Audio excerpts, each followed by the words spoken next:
Our next book is Stuart Little by E.B. White.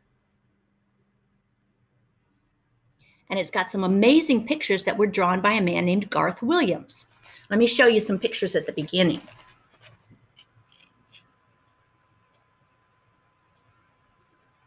Can you see Stuart there?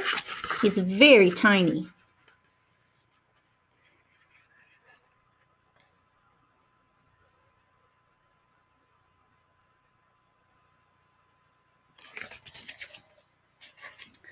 All right, the first chapter is called In the Drain.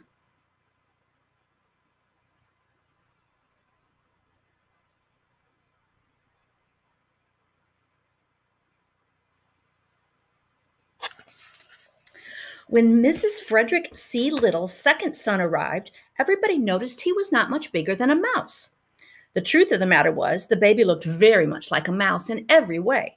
He was only about 2 inches high, and he had a mouse's sharp nose, a mouse's tail, a mouse's whiskers, and the pleasant, shy manner of a mouse.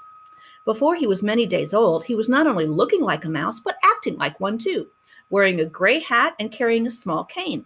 Mr. and Mrs. Little named him Stuart, and Mr. Little made him a tiny bed out of 4 clothespins and a cigarette box.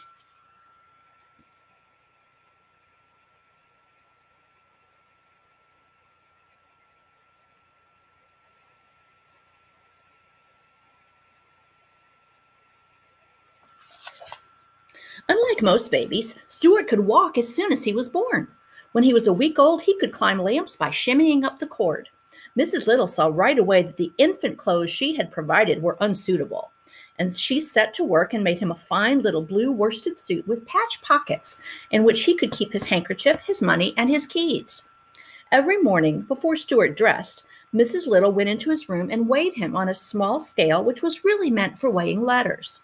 At birth, Stuart could have been sent by first-class mail for 3 cents, but his parents preferred to keep him rather than send him away. And when, at the age of a month, he had only gained 1/3 of an ounce, his mother was so worried she sent for the doctor. The doctor was delighted with Stuart and said that it was very unusual for an American family to have a mouse. He took Stuart's temperature and found that it was 98.6, which is normal for a mouse. He also examined Stuart's chest and heart and looked into his ears solemnly with a flashlight. Not every doctor can look into a mouse's ears without laughing. Everything seemed to be all right, and Mrs. Little was pleased to get such a good report. "Feed him up," said the doctor cheerfully, and he left. There's a picture of the doctor examining him.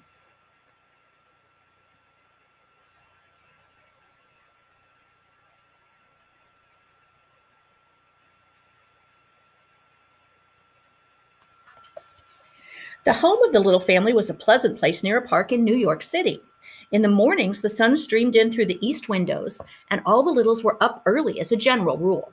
Stuart was a great help to his parents and to his older brother George because of his small size and because he could do things that a mouse can do and was agreeable about doing them. One day, when Mrs. Little was washing out the bathtub after Mr. Little had taken a bath, she lost the ring off her finger and was horrified to discover it had fallen down the drain. "What had I better do?" she cried, trying to keep her tears back. "If I were you," said George, "I should bend a hairpin in the shape of a fish hook and tie it to a piece of string and try to fish the ring out with it." So Mrs. Little found a piece of string and a hairpin, and for about half an hour she fished for the ring. But it was dark down the drain, and the hook always seemed to catch on something before she could get it down to where the ring was. "What luck?" inquired Mr. Little, coming into the bathroom. "No luck at all," said Mrs. Little. "The ring is so far down I can't fish it up." "Why don't we send Stuart down after it?" suggested Mr. Little. "How about it, Stuart? Would you like to try?" "Yes, I would," Stuart replied, "but I think I'd better get into my old pants. I imagine it's wet down there." "It is all of that," said George, who was a trifle annoyed because his hook idea hadn't worked. So Stuart slipped into his old pants and prepared to go down the drain after the ring. He decided to carry the string along with him, leaving one end in charge of his father. "When I jerk 3 times on the string, pull me up," he said. And while Mr. Little knelt in the tub, Stuart easily slid down the drain and was lost to view.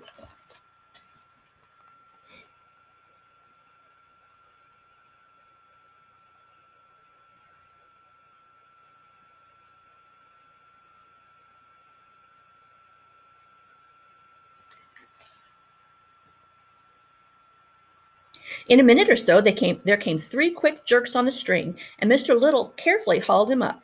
There at the end was Stuart with the ring safely around his neck.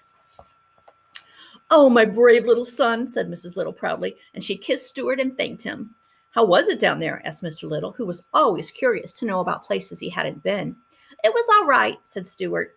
But the truth was the drain had made him very slimy, and it was necessary for him to take a bath and sprinkle himself with some of his mother's violet water before he felt himself again. Everybody in the family thought he had been awfully good about the whole thing. And here's the final picture.